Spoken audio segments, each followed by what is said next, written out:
Hi, and thanks for joining us. My name's Craig West, CEO and founder of Succession Plus, and today's session is titled Strategic Sales, but importantly, it includes the number one tip or the number one thing you can and should do to exit for maximum value from your business. And obviously, that's a topic that everybody's interested in. I want to start with a quote first from Warren Buffett. I quote Warren Buffett a lot, obviously a very, very successful investor, and he says a lot of things that are quite meaningful and useful lessons for business owners to understand. Price is what you pay, value is what you get. And what we're going to talk about today is how we determine strategic value for our business and how we can exit for maximum value if we think about it properly. A couple of key things we're going to think about before we do that. There's a couple of key strategies we can actually use. We can think about strategic acquisitions, and we're going to talk about some recent examples of strategic acquisitions and how we might be able to use that strategy. We're going to talk about listed companies and how we might take advantage of that, and offshore buyers, always an interesting topic, but one we shouldn't ignore. And then we're going to finish off with the number one tip, the thing that really makes a difference in terms of maximizing the value of a business. So let's get into it and start with some traditional numbers. I guess not very exciting, to be honest. The traditional multiples for small to medium enterprises here in Australia, they're not great, and they've been coming down for some time with the large supply of businesses that are somewhere between $1 and $4 million in Australia, typically, somewhere around the 2 times, but often quite a lot less. There's lots of examples. The average is probably around 2.5 for larger businesses. But for these ones between 1 and 4 million, you can see at the moment, 2019, they're probably around 1.5 times earnings. Not very exciting. And in fact, I tell most business owners not to sell if that's the case. I wouldn't sell my business for 1.5 times earnings. It doesn't make any sense. So we have to work out how we can maximize that multiple. The first thing we can think about is strategic acquisitions. They're actually quite a useful and sensible way to think about maximizing the value of our business before we sell or exit. Let's have a think about what we're trying to do here. Everyone's heard the saying, how do we get 1 + 1 to equal 3? And in fact, we can probably, in this example, get 1 + 1 to equal 5. But let's have a look at what that actually means and what we can do about it on the way through. Firstly, let's start with some examples. And I want to talk to you specifically about strategic acquisitions. We're going to use some well-known household brands, much bigger businesses. But importantly, these much larger corporates and larger businesses are often buying smaller businesses. They're not always buying massive companies for billions of dollars. Sometimes they buy quite small businesses. Interesting quote from Tim Cook, very recent interview with CNBC, talking about the fact that we acquire everything that we need that can fit and has a strategic purpose to it. And there's the key word, strategic purpose to it. Again, recently at the Berkshire Hathaway AGM, he was also quoted as saying that Apple is primarily looking for 2 things, talent and intellectual property.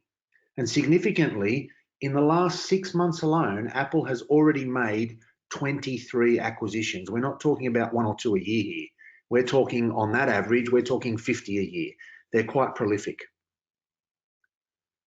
Importantly, as I said just a minute ago, some of the acquisitions are small. If you think about some of the businesses they're buying, you'll see straight away there's a direct strategic connection. If you look at Texture, for example, it was a digital subscription model for magazine publishing. 12 months after the acquisition, Apple's now released a new subscription service called Apple News Plus, directly related. And they've done several of these acquisitions. In fact, they've done multiple acquisitions over a long period of time that bring into the business IP, talent, and new products that Apple can then use its massive market reach to amplify right across a larger, broader audience. Here's some examples. This is not all of them, just a list of recent Apple acquisitions since 2018. You can see all of them related in some way to some part of Apple's business. If you look at the actual industry or the application that these businesses have developed or the area that they operate in, you'll see a direct relationship to Apple, and there is a strategic reason why Apple's actually buying those businesses. It makes sense for these to be bolted on or added to Apple because it's all about new product, new technology, improving existing services or products, And strategic acquisitions are a great way to do that. Look at Microsoft, similar sort of thing. You'll see again here, large numbers. These are only in the last 6 months. There's several of them sitting here. I think there's a list of 7 or 8 on the screen. Again, all related to Apple's existing business, strategic acquisitions, and nearly always they pay a lot of money for these. They pay a premium because these businesses have got IP or talent or particular brand, trademark, or product that Apple really wants to leverage, and Microsoft the same. Here's an Australian example. It's not always just high-level IT deals. This is a consulting firm at the end of the day, and it's technology related, but it's consulting and services into this space. And this is KPMG, and KPMG has done this a number of times, as do most of the other major 4 consulting firms here in Australia, and it happens regularly. Why is this important? And I guess the key thing to understand is, what is the buyer looking for? Why are people in this strategic acquisition space prepared to pay more? Why, for example, does Facebook pay $1 billion to acquire Instagram? Why do they pay these big numbers? We've got to understand the motivation of the buyers. And the research is quite clear. The research tells us there are some strategic value drivers. The buyer motivation, if you look down the bottom of this slide, complementary products and services. About 36 or 37% of these acquisitions are driven by complementary products and services.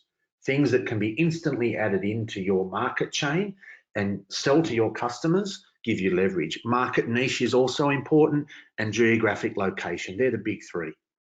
And particularly in Australia, you see a lot of transactions in the geographic location space, where people on the eastern states are looking to expand west, people in Melbourne looking to expand into Sydney and Brisbane, or even if you're in Sydney looking to expand into regional New South Wales. There's often opportunities to expand geographically. Obviously, some of those are also international, so we can talk about people expanding into Asia or taking an Australian product or service successfully into Asia, North America, or even Europe. Those are the key motivators for strategic buyers, and they are the things that drive value. So it's important to understand them and think about how they might relate to you and or your business. The next thing to think about then is listed companies as buyers. Mostly as small businesses, we ignore this. Most of us think it's not possible to sell our business to a listed company, but there are a couple of key things to think about. The first one is this: there's a thing called private to public arbitrage. That is simply saying the long-term historical average value of the ASX is 13.73 times earnings. We were just talking about private companies being 2.5. Now, this is exactly the same as going into Westpac and buying US dollars for 60 cents and then selling them next door to NAB for 85 cents. You're going to make money every time. You just keep doing it until one of them runs out of money. And this is the same. Now, I'm not saying here that listed companies will pay 13.73 times. They won't. They'll often pay 6, 7, or 8, or even 9 times. And I've sold businesses previously where we've got 8, 9, and even 9.5 times from a listed company because of this valuation arbitrage issue. The fact is that they are valued at 13.73 times. If they can acquire an asset for something below that, they automatically get an uplift. And that's what the arbitrage is ultimately actually about.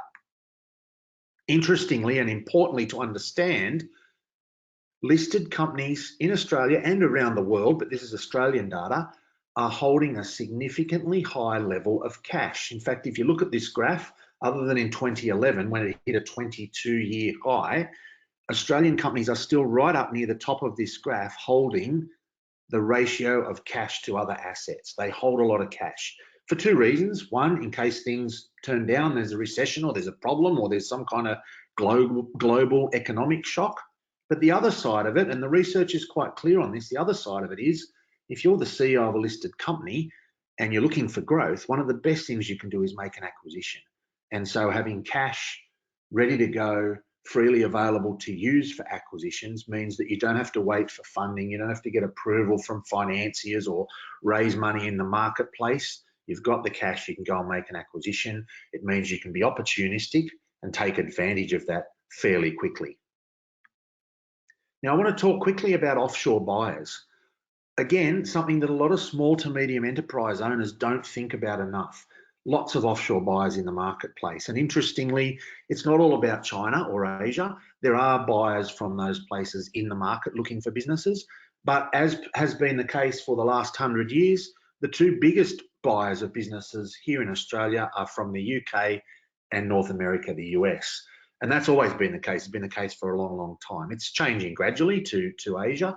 But the interesting thing that I'm interested in, two things: large numbers, 35% increase, 736 billion US dollars in offshore buyers, but the multiple at the bottom is important. 8.8 times earnings is a much higher average than the number we were talking about at 2.5 when we were talking about small to medium business valuation multiples. And again, that's a big opportunity that we need to think about and prepare our business to take advantage of. Now, I just want to talk about the last piece. This is really important: profit versus multiple. I talk to a lot of business owners who are so focused on improving their profit, and that's all they focus on. It's all they worry about. And I'm okay with that. Improving profit helps. Higher EBIT obviously helps. If we just take our average multiple, we talked about 2.5 times earnings. We've got a company that makes $800,000 EBIT, then that business is worth $2 million. If we increase the profit up to 1 million, now it's worth 2.5 million. If we increase it to 1.25, now it's worth 3 million. And even if we double it, even if we double our profit from 800 to 1.6 million, now it's worth 4 million. And that's all good. We've gone from 2 million to 4. We've doubled our money. That's fantastic by using profit and improving our profit. But what we need to understand is there's a lot of work in doing that. Taking a company from an $800,000 profit to a $1.6 million profit takes time, effort, investment, and embodies a lot of risk. And so whilst I'm certainly not saying don't worry about your profit and ignore it, it does help, but it's not the main game. The main game is in the multiple. The multiple really matters. If you look at this example, if we take a $1 million EBIT company and we don't change the EBIT at all, we leave it at $1 million, it is what it is. At our average selling multiple of 2.5 times, it's a $2.5 million transaction. If we can increase that multiple to 4, we get 4 million, 6 million, 8 million. The maths is really simple. Importantly though, we've taken a $2.5 million business and turned it into an $8 million business. And we haven't improved the profitability. We've focused on the number one tip in terms of maximizing value. Multiple really matters. To achieve a higher sale price, it's much smarter to focus on how you sell and who you sell to. Strategic buyers, listed companies, offshore acquisitions, rather than trying to increase the profit. That is by far the best way to maximize the value of your business when you prepare to sell or exit. I hope that's been helpful. If you'd like to find out more, please reach out, touch base. Very happy to share the information with you, and hopefully we can help you achieve a successful exit for your business.